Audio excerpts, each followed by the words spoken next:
Okay, so this is our second video on the notes from 5.1 for antiderivatives. This is going to be a little bit about notation. I also attached, but I also wanted one so that if you missed it or you had to refer back, you had a filled out one. So a differential equation, oops, that didn't work. A differential equation looks like this guy.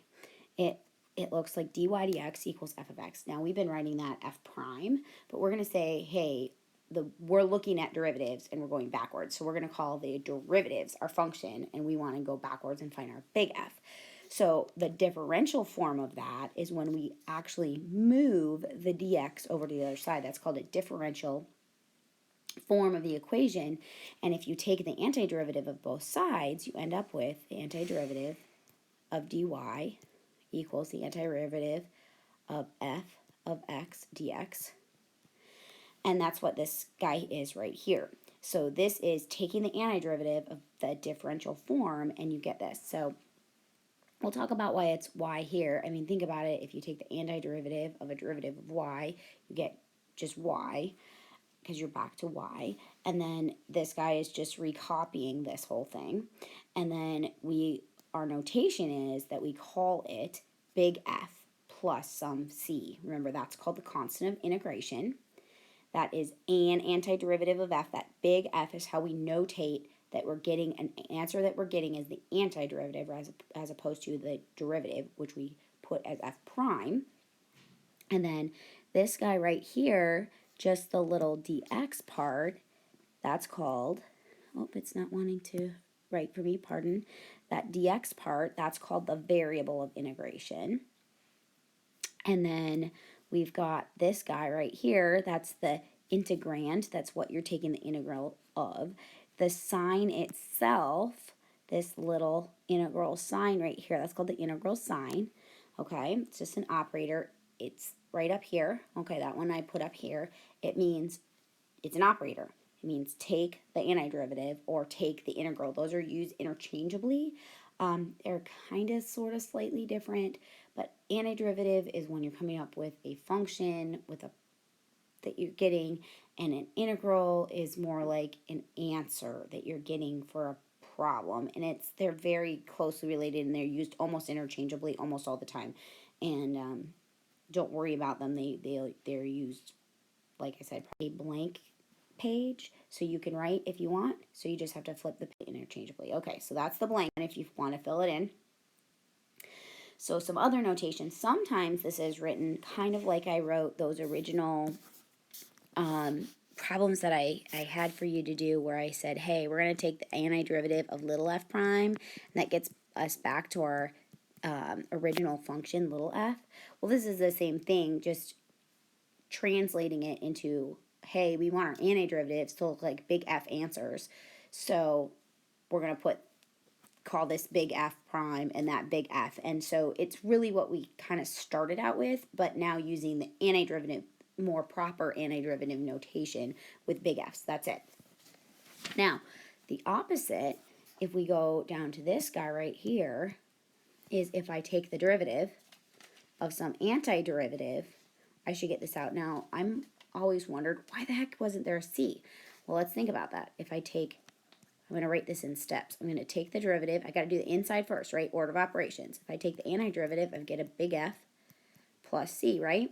So the antiderivative plus the constant of integration, because it could be plus 0, it could be plus 10, it could be plus pi, we just don't know. But now when I take the derivative of that, I get back to what I had, right? Because that's the derivative. So if I take the antiderivative, the original was the derivative. So if I take the derivative, I get back to where I was.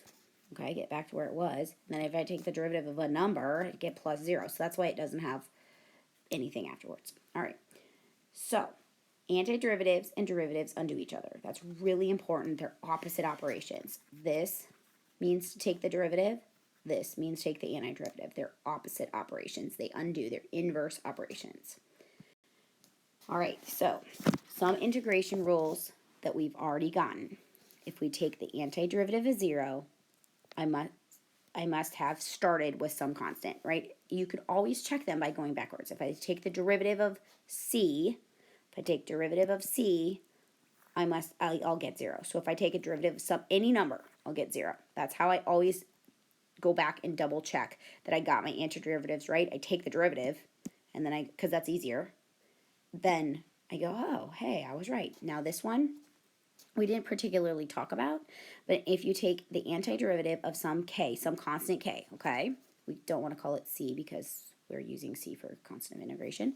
So it had to have been k times x, right? Because if I take the derivative of some number times x, say 3x, I get back 3. Don't forget, though, there's a plus c that could have been on there. So if I take the derivative of that, I'd get just back to k. Now, if you're going to take the antiderivative of some x to some exponent, now careful, that exponent has to be a number. You get x to the n minus 1, sorry that moved, x to the n plus 1, I misspoke, divided by x plus 1 plus c, which is a formula we got in our last video, or we talked about in our last video. Now, that also works for if you have any function, you can take the antiderivative, just like with derivatives, if there's some number out in front. If there's some number out in front of the antiderivative, you can still take the antiderivative, and you're going to get k, and you can take the antiderivative then just of the variable part. So you can pull that k out in front. Also, just like with derivatives, if you have a sum of two functions and you're taking the antiderivative, you can do the antiderivative 1 plus or minus, depending on what you have, the antiderivative of the other, which is really helpful for polynomials. All right, now, we can do e to the x. If we know the derivative of e to the x is e to the x, well then the antiderivative of e to the x is e to the x plus c. Okay, these ones up here didn't need antiderivative plus c's. They didn't need the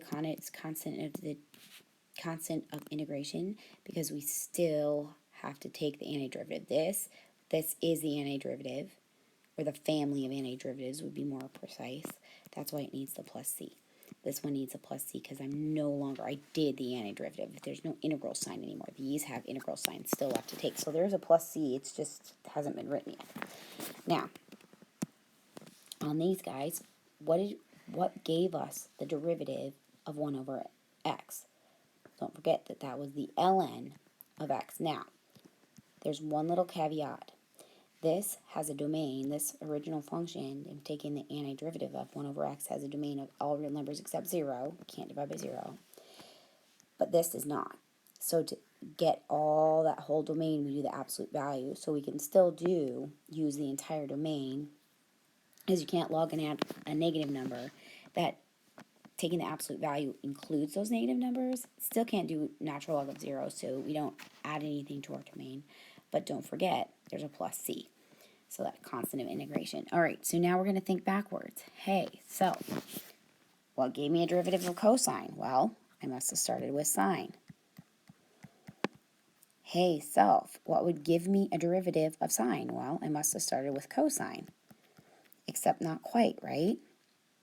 It had to be negative cosine to take that derivative and get a positive sign back. So if we want to check our answers, we take the derivative of this and see if it gives me that. That would be the derivative. If I'm going backwards, I have to say what would give me that derivative. Well, negative cosine x would give me the derivative of sine. Same thing here. What gave me a derivative of secant squared? Well, psst, right? Remember, psst. What gave me secant? It was tangent. So this one is tangent. This one, what gave me a derivative of secant tangent? What gave me the derivative of secant tangent? That was just secant. So that must be secant of x. So here's the deal. Same thing with these guys. These are negative cosecant x plus c and negative cotangent x plus c. Now, notice, other than this guy right here, the power rule, there is not a single one of these where you don't have to kind of go, think backwards, and there's not rules like there were with with derivatives, you have to know them all, and it's basically thinking backwards. What gave me that? What gave me that as the derivative? So what had I have to start with? It's all thinking backwards. 0, so add 1. I don't know what I just did. I'm going to flip back. That's what this guy was about. You can do these in two pieces. If you have two functions added, you can do them each in a piece. All right, so now that you have all those rules, which probably just seem like a bunch of gobbledygook to you, let's try a few, so maybe that'll seem a little less awful. Really, the power rule, this guy,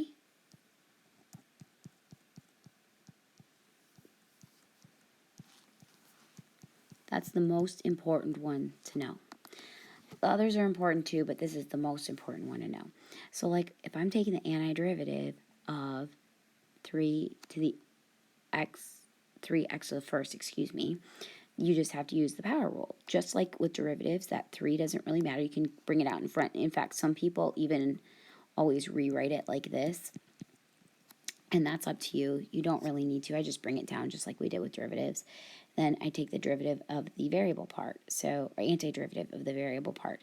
So add 1 to the exponents. We're doing opposite of what we did with derivatives. With derivatives, we subtracted 1 from the exponent. Antiderivatives, you add 1. And then instead of multiplying, we divide. So that's what you get. You get 3, bring the 3 down. And then when I do the power rule for antiderivatives, I add 1 to the exponent, and I divide by that same exponent. Don't forget, let me erase those little arrows that look kind of like plus signs. You need a plus C at the end, speaking of plus signs. And if I were rewriting this, I'd kind of like to write it more like 3 halves rather, x to the second plus C. Now, lots of people will write that as big F of x equals, so that we know that's an antiderivative. We didn't take a derivative, we found an antiderivative. Now here, just like we had to rewrite with derivatives, I like to rewrite first. I'm going to write that as a power, so I can use my power rules.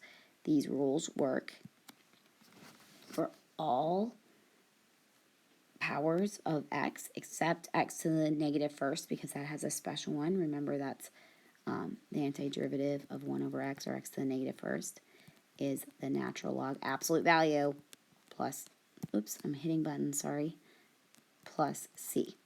Okay, my x doesn't look like an x because it's a little function up on my computer here. All right, so if I'm going to go back to this, sorry, I took a total tangent over here for this. We're going to do the power rule. Now it's written as a power. We can use the power rule, just like when we learned derivatives, we rewrote things as power. So I'm going to add 1 to my exponent. If I add 1 to negative 3, that's negative 2. Divide by negative 2 plus c. So can't have negative exponents, right? That's just bad. So I'm going to rewrite that as 1, right? There's a 1 there. 1 divided by negative 2 x to the 2, because now I brought the exponent down, now it's positive, plus c. That's like my antiderivative. I'm going to use the big F for antiderivative. Maybe you can use a big G, whatever. It doesn't matter. There's not a letter in my function that told us which letter to use. So this guy, I'm going to rewrite first as a power, so I can use my power rule. Yes, you have to write the dx. It's really important. I know it seems really weird, and you don't exactly understand why, but it has to be there. So what do? We're not taking the derivative, we're taking the antiderivative. So remember, we have to add to the exponent. It's very easy to forget and go backwards. So add 1 to a half, that's 3 halves, or 1.5. Divide by 3 halves, plus c. Now, fractions and fractions, you know how Miss Kite feels about that. So x to the 3 halves. Now I'm going to change that to a radical. That's the square root of x to the third. Now if you divide by a fraction, remember that's multiplying by the reciprocal. So that's 2/3 square root of x cubed plus c. So that's how you would rewrite that. Now, how is this nice? This is nice for doing a couple of things like this guy. But before we do that, I want to talk about this guy right here, because it always confuses people. It's one right smack dab in the middle of everything. All right, so what if I'm just taking the antiderivative dx? You're like, well, there's nothing there. Oh, yes, there is. That's a 1 dx. Now, if you're thinking back, what gave me a derivative of 1? Well, hopefully you see x, but some people like to say, how can I relate to this, to the power rule? I'm going to think of it as an x to the 0 power, right? Because that's still equivalent. That's still just 1. So now I'm going to use the power rule. I'm going to bring down my 1 because it's just a coefficient. I'm going to add to my exponent. There we go. Sorry, you got to go back. I learned I can flip slides. I didn't know I could do that in the middle. You're going to divide by that exponent of 1, and you're going to go plus c. Do you see how we got that x that we just said we'd get? Plus c, plus c. Don't forget your constant of integration. You're going to catch me at least once where I forget it. All right. So let's not do the trig ones yet. Let's go right to this guy right here. This one in the middle, far to the right. X plus 2. Take the antiderivative of x plus 2. Well, that's what that, I'm going to go back. See, I learned. So I'm going to think of them as the integral of x dx. Yes, you have to write it for both parts, plus the integral of 2 dx. And then I can do it in 2 separate pieces. The integral of x to the first is just x to the second divided by 2, plus, and then the antiderivative of this is 2x. Because this is like, just like this one over here, this is like an x to the 0, so add 1 to the exponent, divide by 1. That's what you get. You don't have to have 2 c's, because if you had 1 c for the first part and 1 c for the second part, you add them together, you still get a constant, so just put 1 c at the end. It's more efficient. So in other words, we get x squared divided by 2 plus 2x plus c. No, I do not write them separately first. I go straight to here. I just wanted to show you what that rule was about on that other page. So speaking of which, let's do the bottom left, the 3x squared minus 5x plus x. I'm going to actually change that to a plus x to the 4th, just for fun. Work with me here. So add a 4th power in just because I feel like it. All right, so I'm going to take the antiderivative of each piece. I'm not going to write each integral. So the 3 carries down, just like with derivatives. With an antiderivative, I don't subtract from the exponent, I add instead. So that's a 3rd power.